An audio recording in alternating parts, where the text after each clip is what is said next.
வணக்கம், நான் சுதர்ஷன் மகேஷ். 5 மாநில தேர்தல் இப்போதான் நடந்து முடிஞ்சிருக்குது. ஸோ இந்த 5 மாநில தேர்தல் வந்துட்டு செமிஃபைனலாக பார்க்கப்பட்டிருந்தது.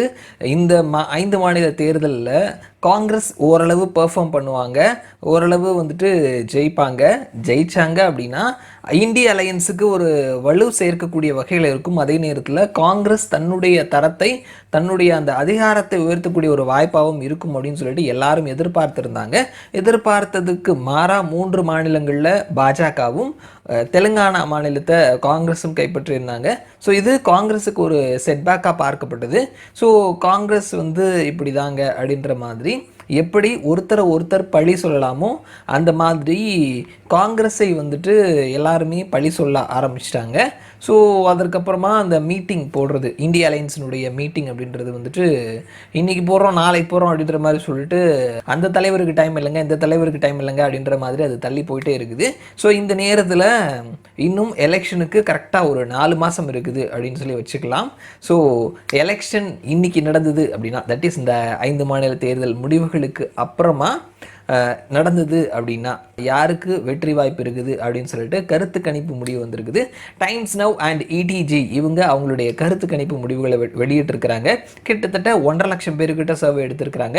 இந்த சர்வேயில் 80% நேரடியாக களத்திற்கு போய் கருத்து கணிப்பு எடுத்திருக்கிறாங்க, 20% டெலிஃபோன் கால் வழியாக எடுத்திருக்கிறாங்க. எல்லா தொகுதியிலையும், ஒவ்வொரு தொகுதியிலையும் கிட்டத்தட்ட 270 பேருக்கு மேலே பார்த்துருக்குறாங்க.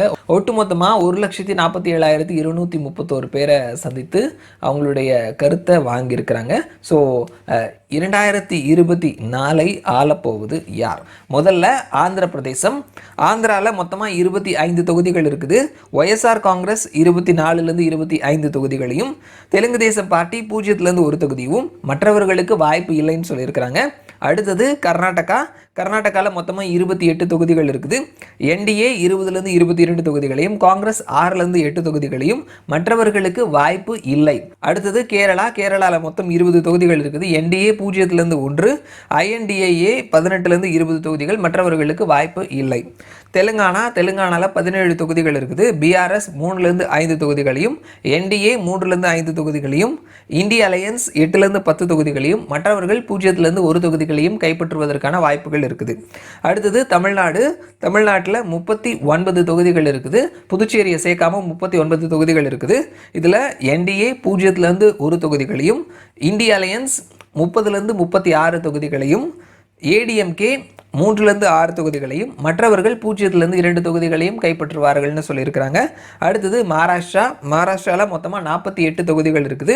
என்டிஏ 27லேருந்து 31 தொகுதிகளையும், இந்திய அலையன்ஸ் 16லேருந்து 20 தொகுதிகளையும், மற்றவர்கள் 1லேருந்து 2 தொகுதிகளையும் கைப்பற்றுவார்கள்னு சொல்லியிருக்கிறாங்க. அடுத்தது கோவாவில் 2 தொகுதிகள் இருக்குது. என்டிஏ 1லேருந்து 2 தொகுதிகளையும், இந்திய அலையன்ஸ் 0லேருந்து 1 தொகுதிகளையும் கைப்பற்றுவார்கள்னு கணித்திருக்கிறாங்க. அசாமில் மொத்தமாக 14 தொகுதிகள் இருக்குது. என்டிஏ 9லேருந்து 11 தொகுதிகளையும், இந்திய அலையன்ஸ் 3லேருந்து 4 தொகுதிகளையும், மற்றவர்கள் 0லேருந்து 1 தொகுதிகளையும் கைப்பற்றுவார்கள்னு சொல்லியிருக்கிறாங்க. அசாம் தவிர்த்த மற்ற வடகிழக்கு மாநிலங்களில் 11 தொகுதிகள் இருக்குது. அதில் பிஜேபி 4லேருந்து 6 தொகுதிகளையும், காங்கிரஸ் 2லேருந்து 4 தொகுதிகளையும், மற்றவர்கள் 2லேருந்து 4 தொகுதிகளையும் கைப்பற்றுவார்கள்னு சொல்லியிருக்கிறாங்க. யூனியன் பிரதேசங்களில் என்டிஏ 2லேருந்து 4 தொகுதிகளையும், இந்திய அலையன்ஸ் 1லேருந்து 3 தொகுதிகளையும், மற்றவர்கள் 0லேருந்து 1 தொகுதிகளையும் கைப்பற்றுவார்கள் அப்படின்னு சொல்லியிருக்கிறாங்க. ஸோ ஒட்டுமொத்தமாக தென் மாநிலங்கள் மகாராஷ்டிரா, கோவா, அசாம், வடகிழக்கு மாநிலங்கள், இந்த மாநிலங்கள் எல்லாத்தையும் சேர்த்தோம் அப்படின்னா மொத்தமாக 210 தொகுதிகள் வருது. இந்த 210ல் என்டிஏ 74 தொகுதிகளையும், இந்திய அலையன்ஸ் 95 தொகுதிகளையும், மற்றவர்கள் 41 தொகுதிகளையும் கைப்பற்றுவார்கள்னு சொல்லியிருக்கிறாங்க. ஸோ தென் மாநிலங்கள் மகாராஷ்டிரா, கோவா, வடகிழக்கு மாநிலங்கள், யூனியன் பிரதேசங்கள் இதெல்லாத்தையும் சேர்த்தோம் அப்படின்னா என்டிஏவை விட இந்திய அலையன்ஸ் அதிகமான தொகுதிகளை கைப்பற்றுவதற்கான வாய்ப்புகள் இருக்கிறதா சொல்லியிருக்கிறாங்க. ஹிந்தி பேசக்கூடிய மாநிலங்களில் யாருக்கு எவ்வளோ தொகுதின்றதை பார்க்கலாம். மத்திய பிரதேசம் மொத்தமாக 29 தொகுதிகள் இருக்குது. என்டிஏ 27லேருந்து 29 தொகுதிகளையும், இந்திய அலையன்ஸ் 0லேருந்து 1 தொகுதிகளையும் கைப்பற்றுவதற்கான வாய்ப்புகள் இருக்குது, மற்றவர்களுக்கு வாய்ப்பு இல்லை. சத்தீஸ்கட்ல மொத்தமா 11 தொகுதிகள் இருக்குது. என்டிஏ 10ல இருந்து 11 தொகுதிகளையும், இந்திய அலையன்ஸ் 0ல இருந்து 1 தொகுதிகளையும் கைப்பற்றுவார்கள். மற்றவர்களுக்கு வாய்ப்பு இல்லைன்னு சொல்லியிருக்கிறாங்க. அடுத்தது ராஜஸ்தான்ல மொத்தமா 25 தொகுதிகள் இருக்குது.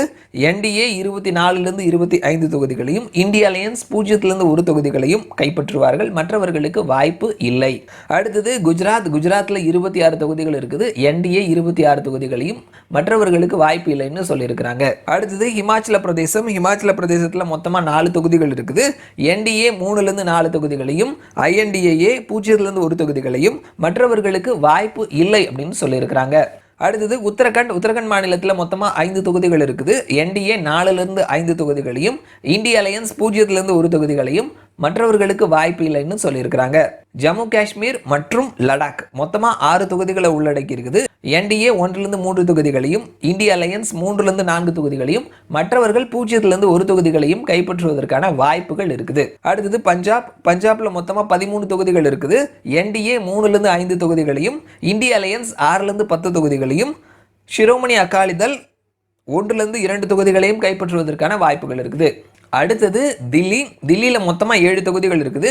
என்டிஏ 6ல இருந்து 7 தொகுதிகளையும், இந்திய அலையன்ஸ் 0ல இருந்து 1 தொகுதிகளையும் கைப்பற்றுவதற்கான வாய்ப்புகள் இருக்குது. இந்த இந்திய அலையன்ஸ்ல அந்த 0ல இருந்து 1 தொகுதின்றது ஆம் ஆத்மி பார்ட்டி. அடுத்தது மேற்கு வங்காளத்தில் மொத்தமாக 42 தொகுதிகள் இருக்குது. என்டிஏ 17ல இருந்து 19 தொகுதிகளையும், இந்திய அலையன்ஸ் 22ல இருந்து 26 தொகுதிகளையும் கைப்பற்றுவதற்கான வாய்ப்புகள் இருக்குது. மற்றவர்களுக்கு வாய்ப்பு இல்லை.